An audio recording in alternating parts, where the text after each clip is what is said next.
Welcome viewers, আপনারা সবাই কেমন আছেন? আশা করি ভালো আছেন। তো আজকে আপনাদের সামনে নতুন একটা ভিডিও নিয়ে হাজির হয়েছি। তো আজকে আপনাদেরকে দেখাবো কিভাবে মোবাইল হ্যাঙ্গের হাত থেকে মোবাইলকে রক্ষা করবেন এবং কি মোবাইল সো ফাস্ট ইউজ করবেন মোবাইল।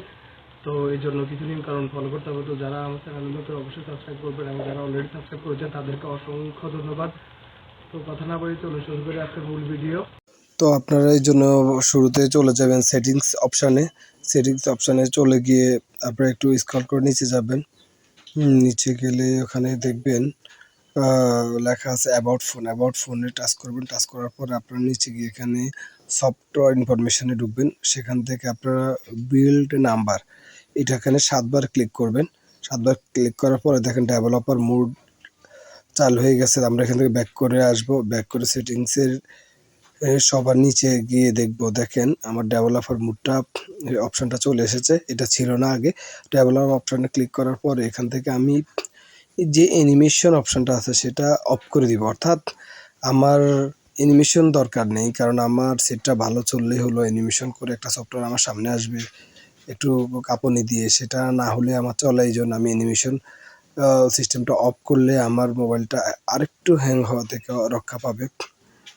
তো এটা পুরাতন সেটে এরকম সমস্যা হয়। আপনার অ্যানিমেশন অপশানটা দেখেন এখান থেকে বের করে নেবেন। পুরাতন সেটে যত কম আপনার অপশান চালু রাখা যায় ততই ভালো। তো আপনারা এখানে অ্যানিমেশন অপশানটা অফ করে নেবেন। দেখেন আমি আমার অ্যানিমেশন অপশানটা এখানে খুঁজতেছি। দেখেন আমি এখানে আমার অ্যানিমেশন অপশানটা পেয়ে যাচ্ছি। এখন এখানে অনেকগুলো অপশান আছে। দেখেন এখান থেকে অ্যানিমেশন অপশানটা অলরেডি আমি অ্যানিমেশন অপশানটা তো এখান থেকে অ্যানিমেশন অপশানটাতে আমি চেক করে নেব। দেখেন পেয়ে গেলেন অ্যানিমেশন ডিরেক্টর। সেখান থেকে অ্যানিমেশনটা আমি অফ করে দিব।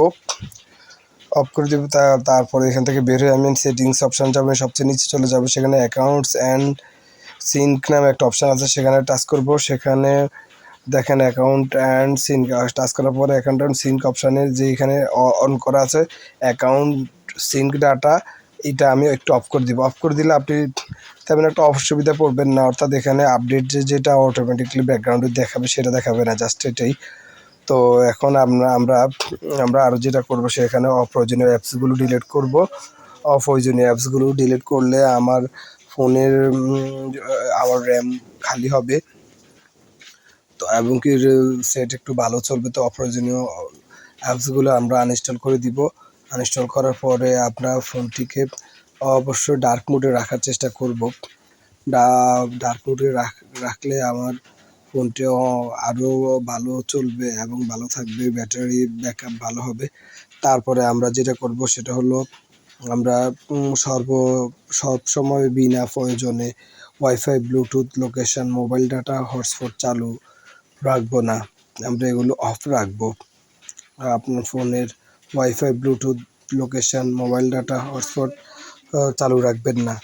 তারপরে আপনার বেশি প্রয়োজন না হলে একটি সিম অর্থাৎ প্রাইমারি সিমটি চালু রাখবেন। একাধিক সিম চালু না রাখাই ভালো। তো আমি দেখেন একটি সিম চালু রাখছি আর একটি সিম অফ করে দিচ্ছি। যেটা আমার বেশি ব্যবহার হচ্ছে সেটা চালু রাখছি।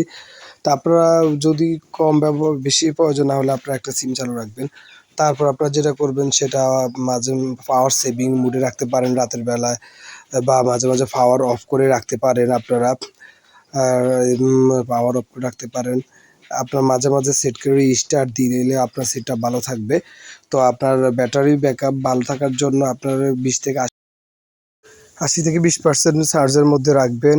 আর 100% চার্জ সবসময় করতে যাবেন না এবং 20% নিচে হলে চার্জার ব্যবহার করবেন না। প্রতি 6 মাস পর পর কমপক্ষে একবার রিসেট করুন আপনার ফোনটি, অর্থাৎ অল ডিলিট দিন, তাহলে বেটার হবে। তো আল্লাহ হাফেজ, ভালো থাকবেন। নতুন নতুন ভিডিও দেখার জন্য চ্যানেলটি অবশ্যই সাথে থাকবেন।